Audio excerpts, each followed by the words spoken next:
And so I heard it and I was like, Dum dum dum dum. blew my mind. I didn't grow up with internet as well, probably an important thing. Wait, what?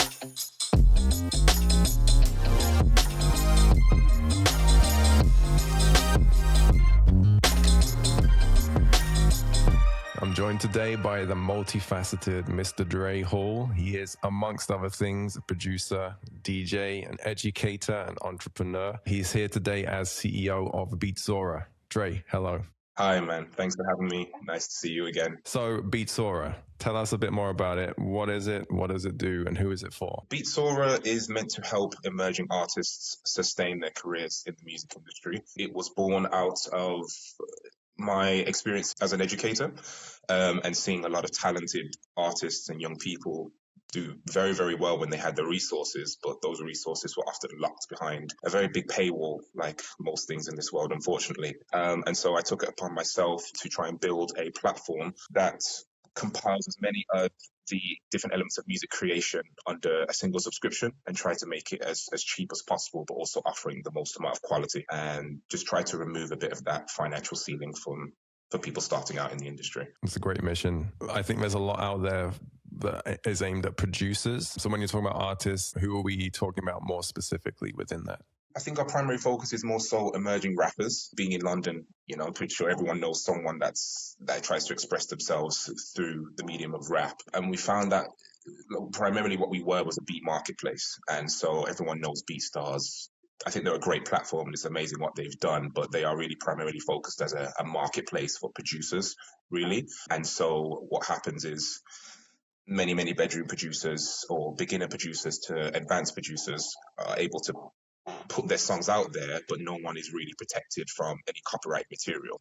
And so what you find often is that either you're sifting through a lot of bad quality tracks from producers that maybe don't have the most experience, or also you might purchase a track once you finally found one and find that there's a copyrighted sample in there that you don't realize until Spotify flags it. So we try to focus on that as our foundation to make sure that that never happens. And so we only work with acclaimed producers and provide licenses that we know cover anything that an artist would really need from a lease perspective and never encounter the problem of having any copyright material in a track. So you've kind of addressing the quality issues. So someone didn't just chuck up a bunch of beats on BeatStar, and you kind of have to sift through that. I guess the legal / no nasty surprises of the copyright piece of getting stung later, but also a final element of the accessibility piece that you kind of mentioned at the beginning, which is if I'm a vocal artist, maybe I want to make a track, but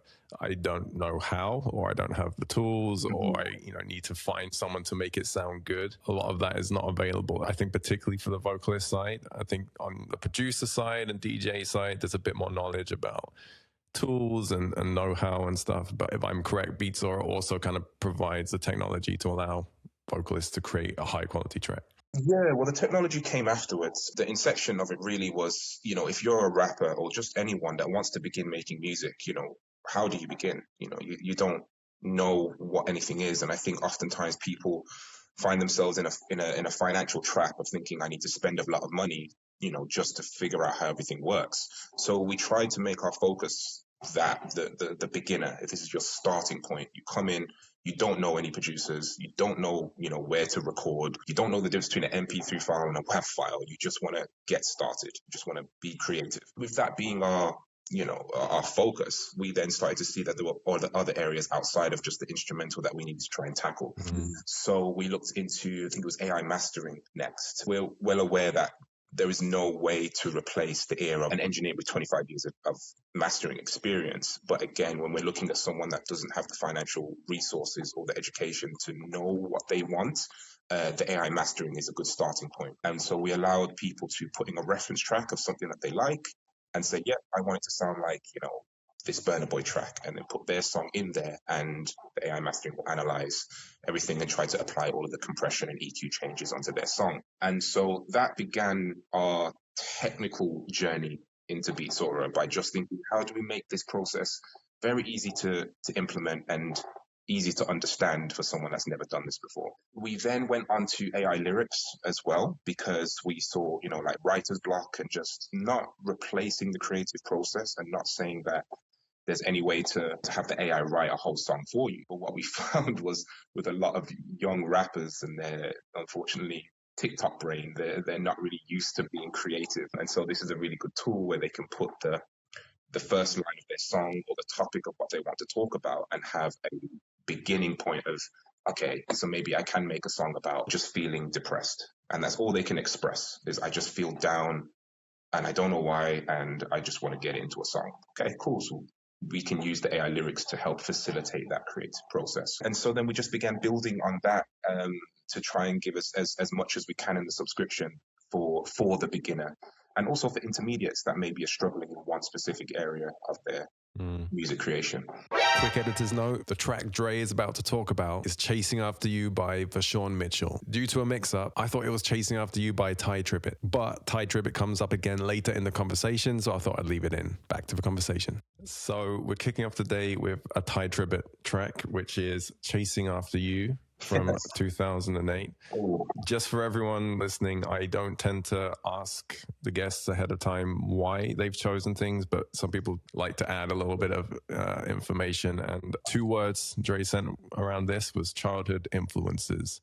So I'd love to hear from you, Dre, how that has played into things from childhood and onwards. Oh man, it's a little bit nostalgic actually, because it was one of the first songs that I can remember me truly loving as a child, because I grew up in church and I was a drummer from a very young age. My dad was a drummer, my mom was a singer, and that was my introduction into music and performance and rhythm and genres and working as a team and rehearsals. It was the foundation of everything that happened after my teens. It was the way that I got into interning at a studio, mainly because I loved drums and I loved music. And through drums, I realized my love for production and composition and working with people. And it's got a very, very long drum intro that I practiced religiously as a child. And it's just a song that stuck with me.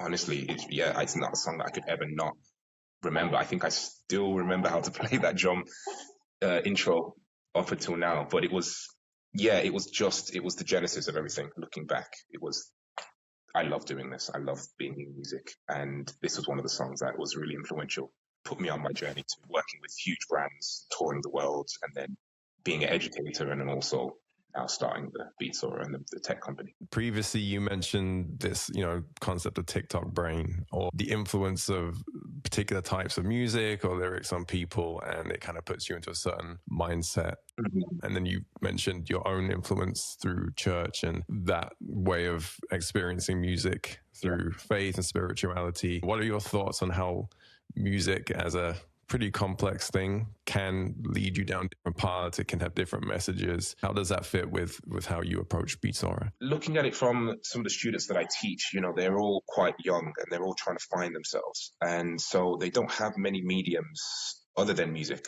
They have YouTube and there's a lot of influences there. But, back when I was younger in the early 90s, early 2000s, music is something that you flock to very quickly. And the celebrities that you're listening to or the musicians that you listen to, whatever their message is, often you start resonating with very well and even, starting to replicate in one way or another. You kind of take on their attributes because who they are is being shown through the music. It's a difficult question to answer because I didn't listen to, we call it secular music in church. I didn't listen to anything commercial until very, very, very late in my life. I was only listening to gospel music. So there was no other real frame of reference at that point in time. It was, this is who I am. And I think what I got from it more so than anything was the purpose of Christianity and religion in my early life, I think, was to show me the kind of person that I wanted to be. And it wasn't necessarily following a strict set of rules, but making sure that I do more good than bad, trying to shine more light than darkness. And that sounds really cliche saying it like that, but really when I break it down, I think that was the main thing that I got from the music I was listening to, was just be a good person. I don't think that's always the message that is, that's given in some of other music, in commercialized music sometimes, especially when you're looking at genres like drill, and you see that everyone's just talking from their own experience, but the influence that can have on you as a young child can really shape you in the years to come. And yeah, I think gospel music was that for me. It was a very big influencer in just do more good than bad, man. I mean, as you're saying that, I'm thinking through the idea of motivation, which is why do people want to create music? Why do people get into music? If I heard you correctly, you were inspired through the music itself. It seems you weren't necessarily trying to become some kind of superstar or get cars and money and etc. Right? Absolutely not. No, I mean, I wouldn't say it was all I had, but because my parents were both musicians, I was surrounded by it. And naturally, growing up in a Pentecostal church, which, for anyone that listening, Pentecostal church is a very like new age church. Some people might think like the Catholic Church is what they think of when they think of church, which is very like hymns and very strict. And it's like, oh no, we're doing Afro beats in church. Like we still have all those genres, and even now there's like gospel drill, which is amazing. Wow, I've not heard of that. Oh, I was telling someone. I've got a very good friend of mine actually who got a very nice story of coming from a life that maybe he shouldn't have been so involved in and actually converting to church, but his musical influences stayed the same. It's just his messaging was different. And so now he does gospel drill, and it's very, very good. Yeah, going back to your question, no, it was never a motivation of fame. It was all I knew at one point, and then something I realized I deeply enjoyed the more that I experienced other things. It was actually nothing is giving me as much enjoyment as just being behind these drums. And that naturally progressed into actually I like to compose everything rather than relying on a guitarist and a bassist and a keyboard and realizing very quickly it's just difficult to have a level of commitment from a large portion of people to drive a vision forward, which then led me into my production and composition days. But then doing that was a slight clash because now I missed being on stage. And because I was no longer drumming, I was composing. And so then DJing very quickly came into the mix, into the fray, because then I can compose my stuff and I can still perform, but it still always goes back to the root of it was all trying to continue the love that I had from church and listening to them.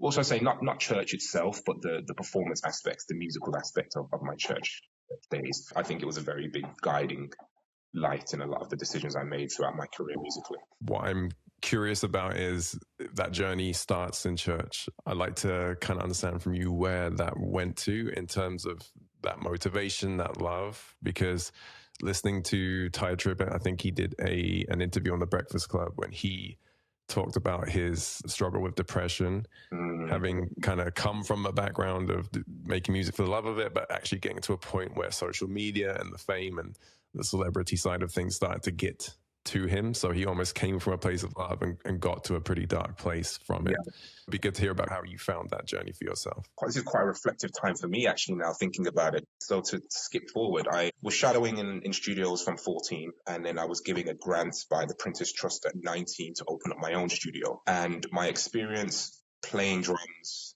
dancing, and then being in the studio every single day whenever I could, it gave me all the skills I needed to basically run my own studio and understand enough about engineering that I could engineer for other people. I ended up being interviewed by One Extra, by Cyan Anderson, and DJ Target at the age of 19, which was amazing at the time. I was like, this is crazy. And now looking back, I can understand what's a 19-year-old doing, recording a quartet. Or what's he doing? How did this happen? But then I moved to London to go to university and very quickly found that I hated it because everything they were teaching in that first foundational year, I learned 2-3 years ago from just being in a recording studio, like a professional recording studio. And so that's where the feeling of wanting to perform came back and I started DJing.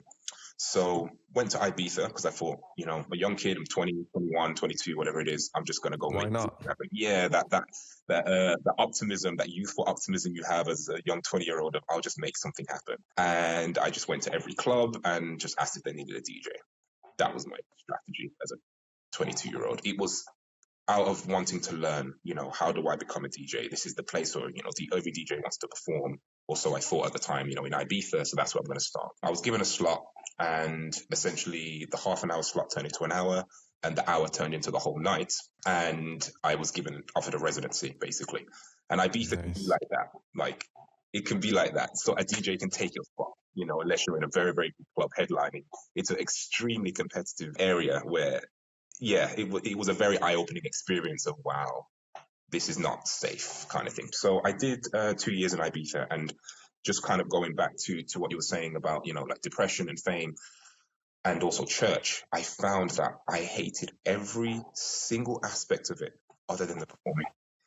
I didn't drink, didn't do drugs, didn't touch girls, I didn't party, I was there and was like, I'm here to do my set, and that's what I'm here to do. Everything else that was offered was like, no. And then that continued as I began to tour in Australia and South Korea, and Australia definitely being one where, I saw things that I was just like, this is not, all this extra stuff that comes with performing that people, I think, sometimes enjoy sometimes the level of escapism, maybe, I was not there for. And I think that also came from the values that were instilled in me from church of, this is not what music is. You can have music and have all the performance elements of it and feel amazing and be creative and expressive without doing this extra stuff. That's not what, is that why we became DJs? To do drugs, sleep with random girls? It's crazy. I have countless stories of seeing people overdosed, living with other DJs and seeing the life that they were living, being Ibiza DJs every single year, and just almost being an observer. Just, this is absolutely crazy. This is crazy. But in your estimation, so when you're saying, okay, is this why you became a DJ? Would you say that does apply to, like, let's say 8 out of 10 or 9 out of 10 people who go to Ibiza to get a residency? Because it's kind of like the rock star lifestyle, right? You're partying, you're performing, yeah, but there's the drugs and everything. Like, how many would you say were in it for that? I don't think many people are in it for that specifically. I think anyone in that is in their young teens, they now have this adult label slapped on your forehead and you don't know what that means. So you have to go out and experiment with things, and you try things. You're like, okay, well, now I can drink, now I can do drugs, now I can travel. And inherently those things are going to come with partying. And I think just being a DJ, especially a young one, is no different from being a normal person. You're in the exact same environment, except you're now on the stage, and the accessibility to all of these things, I wouldn't even say is higher, especially if you're in a place like Ibiza. You can do the exact same thing on and off the stage. You're no different. You're just exposed to that environment a lot more, I would say. And yeah, I don't think it inherently is something maybe some people are searching for. I think maybe people enjoy it. It's very exciting. It's very nice to be on stage and to constantly control this crowd. Like, wow, that mix was great. But then also, yeah, live the rock star lifestyle of traveling and not having to worry about the same consequences everyone else has to, because you're playing by different rules. And to me, it feels like escapism to me, but I also don't feel like I'm qualified to make much of a judgment on that, because I didn't grow up in the way a lot of people did. So my perception of what music and performance can be, I was shown that it can have all of those things without it needing to devolve into, drugs and girls and drinking. And because that was my norm, everything else seems strange. But maybe if I grew up very differently, maybe I wouldn't have felt that. Like, this is just normal. This is just what you do, which in some cases is probably quite true, actually. So I want to kind of hold on to the idea of some of these themes you've touched on. You've mentioned environment, values, the value of performance for the love of it versus doing it for something else. At this point, I'd like to move on to the second track that you've sent through. This one, I think, is dum-dee-dum-dum-dum. Yeah. Hope we don't get copyright strike for that. So this is Keys and Crates from Canada, but specifically this is the Nightmare remix that was released through Trap Nation. Tell us a bit more about why you chose this song and its significance to you. So this was I'd say the second leg of my musical journey and my musical career, which was the production element and what allowed me to start traveling. So this was the first song that my little brother showed me in my third studio I had when I was doing studios, and he showed me this, and it was like, what is this? I'd never heard of Trap City. I've never heard of like EDM trap or bass music in this way, because again, coming from the where I came from was gospel music, and then slight introductions to rap and hip hop and stuff and grime back then, but nothing like this, nothing like solely electronic and production based, because I wasn't in those environments. So it was completely alien to me. House music, drum and bass, dubstep, all that stuff. I never heard it. I just wasn't in the environment for about 2 decades. And so I heard it and I was like, this is, blew my mind. I loved everything about it. And I started just kind of delving into this rabbit hole of EDM music and bass music and how different music can be, and you don't need instruments. I mean, I knew you could make drums with hip hop and stuff, but I just never heard anything like this. The manipulation of vocals into a melody like this, it was just my first experience, and it lit a fire, absolutely, completely not engulfed, where I was like, this is amazing. I wanna learn more about this, and I eventually the anecdote name was born through deciding to go down this EDM trap music genre. Doing that, I experimented with songs, and I put one out called "Which Direction," which, gosh, man, I kind of really dislike it now, but at the time was my first experimentation of the genre. And Billy from a label, he was the owner of NCS, No Copyright Sounds. He heard the song on SoundCloud, and he wanted to sign it. At the time, never knew what the label was. Said, "Yep, cool." Again, young kid, sign away. This was all before Ibiza as well. I think within a week or so, it had like 1 million streams on YouTube. So Nice. then this again, if try to imagine this. I didn't grow up with internet as well. Sorry, it's probably an important thing. Is we didn't have internet. Wait, So what? yeah, genuinely, we didn't have internet. So again, all of these things that people experience in their early childhood, I was experiencing in my 20s, and between 20 and like 10 was just church drums and shadowing and learning as much as I can about whatever it is I was in regards to music. So all of these revelations came, and I saw 1 million. I was like, what? Like it was completely. It was just continuous confusion of how did this happen. Released another couple songs and developed a very good relationship with NCS and Billy, and then I think we got to Turn It Up, which is probably one of my biggest songs that's been used on, I think it's like 4 billion videos. I think the stats is now at some point, it's something like that. I think the Sidemen used it as well, which was really nice. And that's now at like 50 million, something like that. It's one of my biggest songs. It allowed me to start touring as an artist because I had these millions of streams. It helped me understand the music industry a lot more with contracts, collaborating with people over the internet that I've never met before, and really was just like, the genesis of my production and composition leg of my career. And it literally started with that song. And then a few years later, I actually managed to release with Trap City. And again, it was that, oh, this is amazing. Like, no way, I can't believe this has happened. So it's a song very, very important to myself and my career. And just quickly, as I just looking over, I just noticed that on my desk, I still have an award that was given to me in South Korea from like the World Pop Music and Screen Awards in 2018. That is still something I hold very, very proud. And it was Wow. it was called DJ and Producer Rising Star Award Artist Anecdote. And this is very That's reflective. cool. It's very reflective this doing this with you, because I realize how these things intertwined into the journey so far. But that was the song that started it all. It's interesting you chose this track, and I'm not sure how intentional this was. I already see a couple of parallels with it and what you're describing, and I'll throw them both out there, and you can pick and choose if you want to respond to either of them. So if I remember the original video of the Keys and Crates track, they went to like a Mennonite village or whatever with like a boombox, and he played them this music. So I guess that the concept was like, we're gonna take this crazy electronic music to a community that hasn't heard anything like it before. When you were saying, okay, the no internet thing, is almost like you were experiencing something like that for the first time. So that's one thing. And if you haven't checked out that video, check it out. I'm not comparing the two directly, but that's one parallel.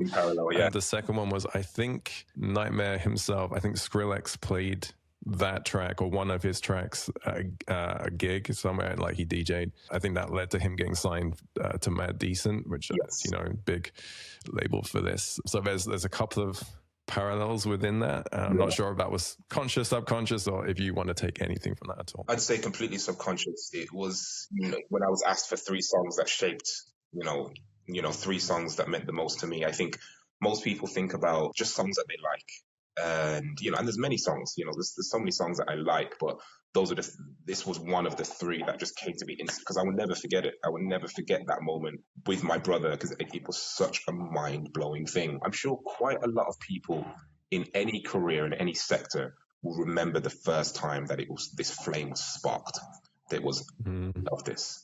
There was this reason why you went down that path to wherever it is that you're on now. And whether it's a good path or a bad path, there was something that happened in your life that says, this is the direction you're now taking. And that's forever ingrained in me. So as someone who has worked with, tens of people in this type of way and, through many more via Beatsora, do you think you've helped create, or Beatsora has helped create, that spark for people? Have you seen that happen literally in front of your eyes? Like my eyes been open to the possibilities here? I think definitely with the AI stuff, yes. I can see that it's so interesting showing people, and mostly it's usually not musicians actually that come and I show them the site and they're like, wait, so the AI masters the song? Like, yeah, it's like, or the lyric generator. I'm so proud of the lyric generator because it works so well. We do like education in schools and stuff like that. And, we work with kids that usually they're struggling with identity or depression or they just want to experiment with music. And then on the other side of the spectrum, young individuals that are very heavily ingrained in gang culture and, there's just no other way to engage them. So we can go in and say, okay, let's make a song about something. And we find that them using the platform, one, them loving the beats, but then also using the AI lyric generator to help them create something that's positive and that's talking, that's self-reflective or something that helps them think about their future or their family. I see this light switch of, oh, so it doesn't just like I can do this. It doesn't just have to be some of the topics that come up. Sometimes people are plagued with insecurity, and because they don't like the feeling of not knowing how to do something, they will keep doing the thing that they know how to do until someone shows them you can do it this way, and then that's it. Their life changes, and I think that's probably what I've seen with Beatsora is. Don't worry about the production. The beats all sound good. You find something you like. Yeah, I'm inspired. But yo, how can I write about something positive on drill? How? Like they're looking at me like, are you dumb? Are you crazy? I'm like, well, this is how. Okay, let's take this tool. Boom, there's a whole song. Oh man, this is kind of good, Yeah, this can work, Boom, inspiration sparked, and that's it. Now we've been that person or that fundamental, hopefully change that shows them that one, you can do it, even though you thought that you couldn't. If you've never written a song before, you can. And two, if you're only writing a certain type of music and you only think there's one way to create music, or you're scared about the huge mountain of knowledge that you need to climb to truly understand how to create the music that you want, it's showing you it doesn't have to be as difficult as you thought it was. Perhaps this is a good opportunity to segue into the third and final track, which is Pain by Noaah. Do you want to tell us a bit more about this one? Oh gosh, yeah, this one's very close to my heart, and I would say, again, probably looking back, was probably the genesis for Beatsora as well. Was this song? I'd say Noaah, who I love to bits. He was a young individual I met in my first ever youth center that I worked in. Young 16-year-old, very tall. Like you look at him and think he's a lot more confident than he was, but very, very shy. And he battled with mental illness in various ways. I don't think it's my place to say the depths of his struggle, but he was definitely in a place where he needed guidance and an outlet. And I began working with him about 1 to 2 days a week for about 2 years. And this was the first song that we ever did. It was called Pain. And my approach with him and with most young people is to talk about, like, if we were having a conversation about what's going on in your life, there's no one else in the studio. It's just me. It's just you. What would you write? Don't think about a song. Just tell me, or we just write out whatever it is you're going through, whatever it is that comes to your mind when you just think about my life. My life is a very good question to ask and a very good introduction into someone who's emotionally mature enough to go down that path. And that was what came out from him. We made the song, he learned how to play the piano melody himself. He was so proud of, and I think it was his first experience in a recording studio as well. But from that, he's now got songs with millions of streams. Millions. I think he had a distribution deal as well last year as well. He did really well. And, all of his fans are organic. He's done performances. He's an 18-year-old kid, but in the space of 2 years, seeing where he was as this small, shy little guy to now, he's still shy, but very confident on the mic, and he understands music so well. Such a good lyricist. And I use him as inspiration for my other students. And how that impacted Beatsora is I felt that if I wasn't there how would he have had access to the resources to go down this path? Because he had no money, he had no insight, he had nothing. Nothing. I saw this pattern emerging with a lot of the kids I was working with, and I felt that I can't be in one of these youth centers and these schools and these prisons. So I wanted to try and create a platform that allowed people to quickly start creating whatever it is they want to create without there being this huge financial barrier to do it, or legal ramifications of trying to go down the free route. And that was really kind of why Beatsora was born, more so than anything, was just to try to create as close to that experience as possible for other emerging artists that are facing any kind of fear of how do I begin music? How do I start rapping? Like, what can I do? Seeing the power that those sessions had for him just inspired me just to try and do something about this problem that I saw so frequently with these young people. Yeah, I don't know what more I can say. I'm so proud of him. So, I presume he was, 15, 16 when he recorded this track? Definitely pretty young, right? 16, 17, that very pivotal point of a young guy's life where he's really just trying to figure out who he is. I think the emotional maturity, or you could put it another way, bravery to address what he does on the track, is not what people want to hear necessarily, or it's not what you think your peers would want to hear from you necessarily. Just putting myself in the mindset of being that age and, the lyrics and having that kind of message. Was that something that you worked with him on? Did that just come out from him? And does technology like Beatsora or, education around this help people tap into a thing they probably might have just ignored before? I think the education leg of Beatsora does that more so than the site itself. The site is meant to be, a tool like anything else, and a tool can be used in any which way. So I don't think the site inherently inspires the use of positive lyrics, because you can put anything in that lyric generator and you can say anything you want on any of the beats. But the education side of the business, yes, definitely. Like, we do try to have a lyric policy, and we take deep pride in creating songs that are, I wouldn't say abstract, but definitely not your traditional look at me, I'm a bad man kind of thing. And there's nothing wrong with that. I think, when I go to the gym, I love listening to those tunes. It makes me feel like lift this weight. But for a young individual, I think it's very important for them to have the kind of experience I did at a young age. And that's not necessarily going into church, but being able to be shown that this is not the only way to do music.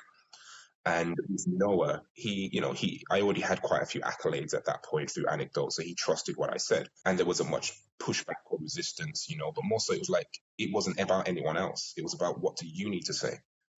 It's not about what other people need to hear or want to hear. That's not what music is. It's not meant to be about everyone else. It's meant to be about you. So what's going on in your life? And then it's that reframing of it, of, yeah, I don't have to just impress everyone else. Like, you don't. And then, the song got 250,000 streams. And we released quite a few songs over that period with various individuals, and that was by far the highest one, because it was just stripped back, a piano, and him just talking about, this is what I'm going through. But to answer your question, I wouldn't say the site itself inherently does that, but I'm thankful we've been able to set up education courses and workshops that really try to heavily focus on those kind of topics. It definitely brings everything full circle. So we've kind of talked about you starting music from the love of the performance and the inspiration of the music, but also that taking you to a place where you're potentially exposed to, different influences that may or may not be positive or negative for you. But we've also looked at someone maybe being in a dark place, but using music to come out of that and get to a better place. There's no binary good, bad, right, wrong in life at all. But yeah, it's interesting to see all that come together. It's a difficult thing to navigate. Yeah, it's been very reflective this period, this interview for sure. With everything that I'm currently doing, you don't always have the time to stop and just sit back and reflect like this. But I would say, yeah, it is a culmination of my own experiences, my own values, and the struggles that I've seen other people fall into, that I could very easily have seen myself fall into, had someone not given me the time to show me there was more to music than what I think is shown on TikTok and YouTube, for sure. I hope that the company, inspires thousands, hundreds of thousands of emerging artists in the future to go out and make music, and and it doesn't financially destroy them to do so. My aim and my goal is to hope that there will be even one. I mean, there's already been some, which is great because we're seeing them on the Trustpilot reviews, people getting 50,000 streams from using Beatsora beats, and it's like, there you go. It cost you $9.99. Go and make music. It shouldn't be super expensive. I don't think enough emphasis is put on those people that have very, very little, where it's like the lower class and the people at the bottom of the ones that people just don't really care much about, or maybe they care, but enough to actually do something about it. That's a very, very different story. And I know that I could have been one of those people, and I was one of those people at a very, very young age with the way that I grew up. And had it not been for certain, youth centers and key individuals that guided me through my process from going to school with holes in my shoes to performing across the world and now owning my own tech company, there were many, many individuals and resources put in place specifically to help people that were in my position at that point in time. And I hope that Beatsora can be the exact same thing for many other emerging artists to come. I think that's the perfect place to wrap things up. So thanks for that. That's a really great conclusion. Before we do so, can you let us know, where can we go to find out more about Beatsora? Beatsora.com is the easiest place. Is BEATSORA.com. It's the same on Instagram, it's the same on TikTok, it's the same on LinkedIn. It's nice and easy, just Beatsora. Check out the site. There's loads of free things on there for people to use. You don't have to pay money. I guess if you want to see more about myself, Anecdote is my stage name, which unfortunately did so well that I'm not able to change. So ANIKDOTE_music is my Instagram, and then Dre Hall everywhere else, like on my LinkedIn, etc. Dre, it's been a pleasure. It's been enlightening. It's been a journey. Thank you for sharing with us. Oh, thank you for giving me the space. It's been it's been very nice. This has been amazing, actually. Thank you for what you're doing as well to provide this space for people. Well, thank you.